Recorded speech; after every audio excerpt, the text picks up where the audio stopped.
Hello, my dear friends. I am once again back with one more poem from Walt Whitman.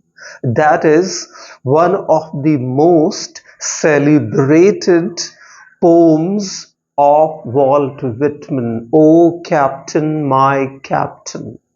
A beautiful elegy written on the assassination of Abraham Lincoln. You all of know Abraham Lincoln was the 16th president of USA, the United States of America. He was appointed the president of America in the year 1861. On one hand, he was appointed the president of America, or elected, we should not say appointed, elected. He was on one hand elected the 16th president of America. On the other hand, civil war broke out in the country. And this 16th president of America,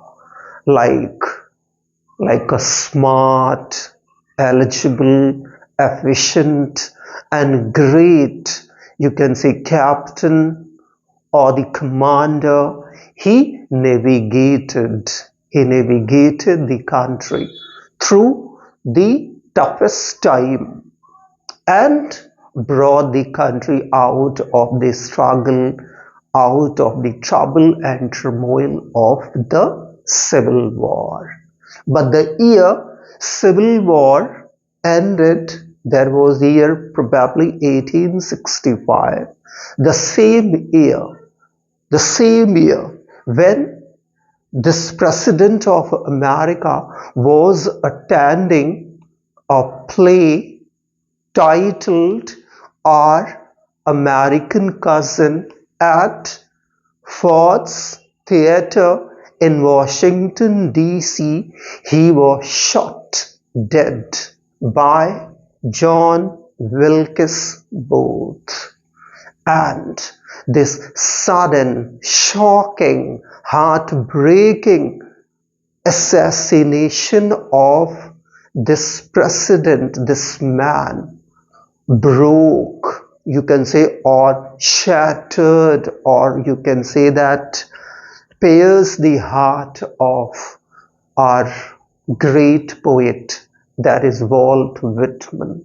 And the result of that shocking incident happening, assassination, was this beautiful poem that flowed from his pen. So now let's look at this celebrated poem of Walt Whitman, since it is mourning the death of the 16th president of America. It means the poem is elegy. Elegy is a poem that mourns the death, that mourns the loss of someone or something. So, since the poem mourns the death of Abraham Lincoln, it is an elegy. The poem is written, or you can say divided into 3 parts, and each stanza contains 8 lines. It means total number of the lines 24. And the most important device used in the poem is extended metaphor. Extended metaphor is a kind of a metaphor that time and again utilized throughout the poem, and even in some other poem, that is called extended metaphor. Like, for example, captain. Captain in the poem stands for Abraham Lincoln, whereas the ship stands for the USA, the United States of America, and the sea voyage, that sea journey that the ship mentioned in the poem has completed. It stands for that long struggle that America as a country that is personified, you can say, in the poem, underwent, but succeeded in overcoming all the complications and problems and difficulties, just like a triumphant ship succeeds in overcoming all the bad conditions, all the gales and storms that time and again arise in the ocean, in the sea. So, extended metaphor, symbols are used throughout the poem. That adds a lot of beauty to this beautiful poem. So in this video, I have covered first 14 lines of the poem. It means one stanza and the 6 lines of the next stanza. So now let's look at these 12 lines and enjoy it. See, "O Captain, my Captain." The poem was written in the year 1865, soon after the assassination of Abraham Lincoln. This poem is one among those 4 poems that Abraham Lincoln wrote on Walt Whitman wrote on Abraham Lincoln. This is the most celebrated and most famous, you can say this. Now let's begin the lines. "O Captain, my Captain." See, exclamation mark. You can feel the pain. You can feel the agony. You can feel the suffering of the speaker of this poem. And it seems as if the speaker of this poem is a young army recruit. Why? Because he calls Abraham Lincoln Captain. Because Captain here stands for none other than Abraham Lincoln. Just as Captain is the leader of the ship and navigates the ship through all the ups and downs and all the problems, in the same manner Abraham Lincoln led the country through the Civil War and brought the country out of all the difficulties and problems of the Civil War. So, "O Captain, my Captain, our fearful trip is done." Fearful trip, this metaphor stands for that horrible civil war that America as a nation underwent, or America as a nation experienced. He says, "My dear Captain, my dear father, that trip, that horrible journey, that horrible phase of America is now over. The ship has feathered every rack." Maybe this is rock, confirm it. The ship has feathered means just cut, destroyed. All the rocks and complications or difficulties come on its long journey of this civil war. I told you here Captain stands for just Abraham Lincoln, ship stands for America. So he says that America that is here painted or symbolized as ship has crossed all the hurdles, has overcome all the hurdles, has overcome all the obstacles, all the complications and problems of this civil war. And now it is triumphant. It is victorious. He says, "Every rock, the prize we sought is won." And he says that the goal, just we wanted to achieve is achieved. What was the chief objective of that civil war? To restore the black Americans with all their rights, all their privileges, and now that is restored. And that's why he says that the goal, the objective of this civil war, of the objective with which the civil war broke out or started in the country, is now achieved. And it is the time of the celebration. The pot is near. He said the pot is near. The bells are here. The people are exulting. The people are in jubilant mood. The people are crowding the shore, crowding the harbor. Why? Because people have got to know, or people have got this information that you are coming after overcoming all the difficulties. You are sailing, you are you have succeeded in marshalling your troops in a successful manner. You have succeeded in marshalling the troop in such a great manner that you have won what you wanted to win.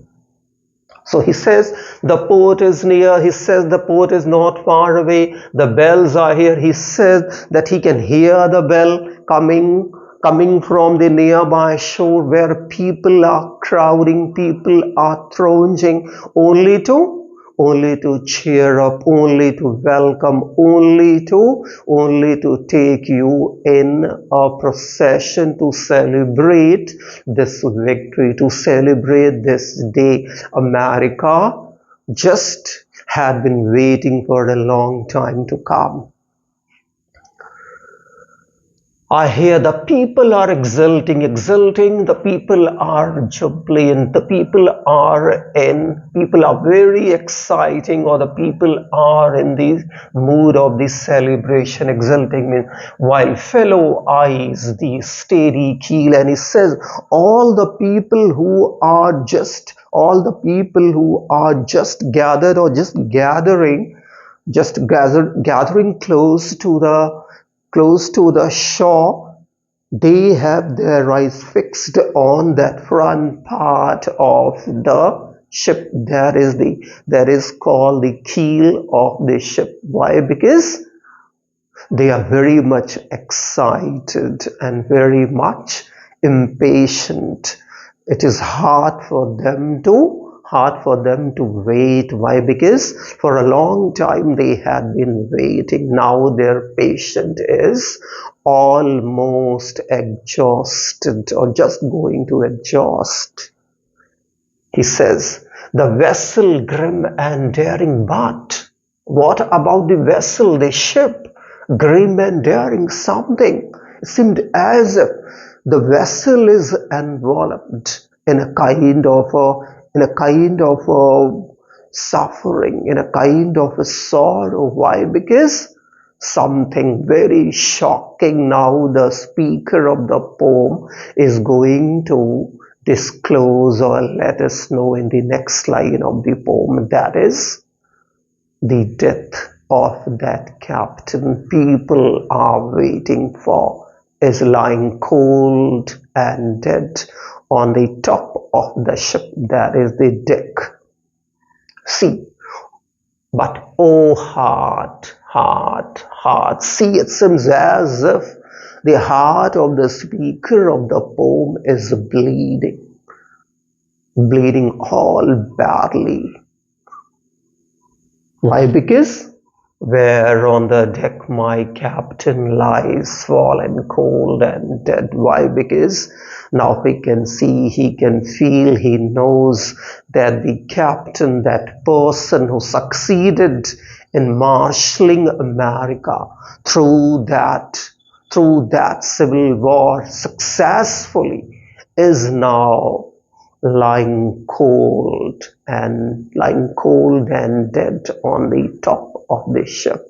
How you can imagine the body of Abraham Lincoln lying maybe on the very floor of the Ford's Theatre when he was shot dead by John Wilkes Booth while he was attending that very particular play titled Our American Cousin. How his body would be bleeding all badly because of the bullet injuries.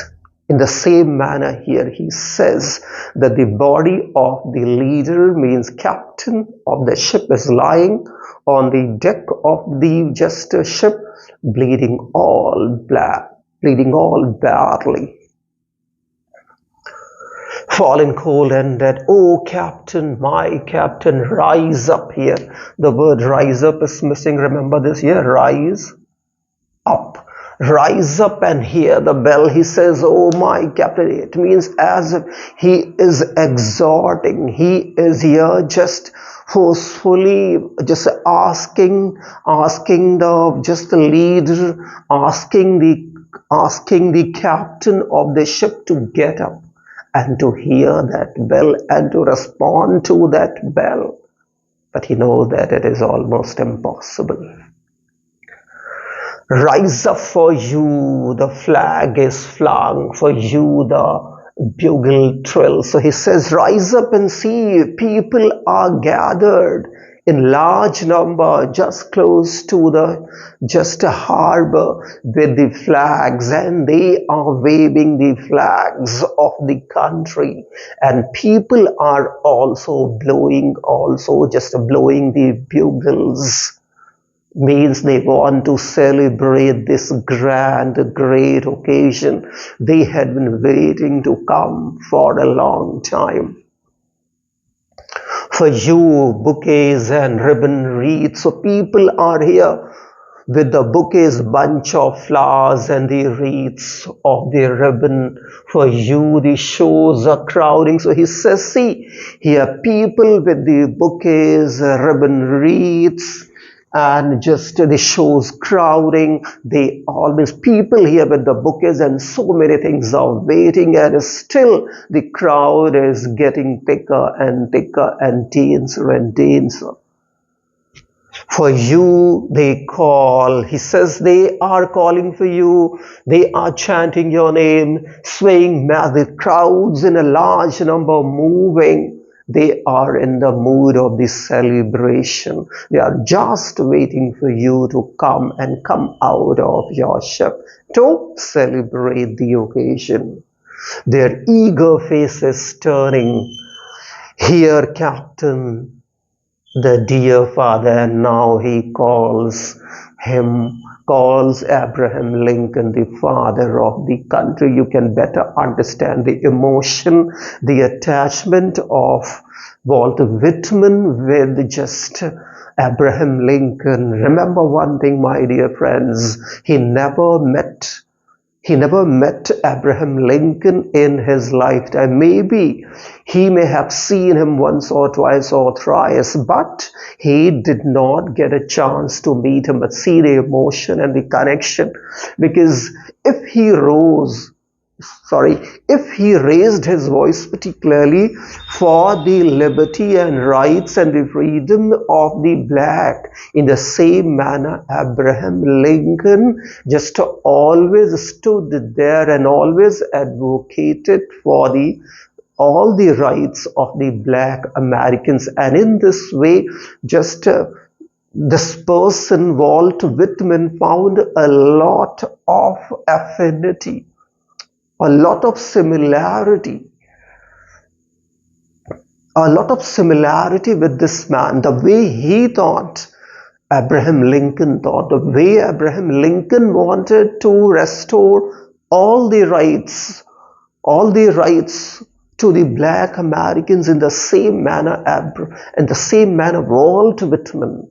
In this way, or because of that, Walt Whitman felt a kind of a strong connection, strong bond with Abraham Lincoln, and the result, this beautiful poem, The Arm Beneath Your Head. And he says that there is an arm just under your head and you cannot feel that arm under your head.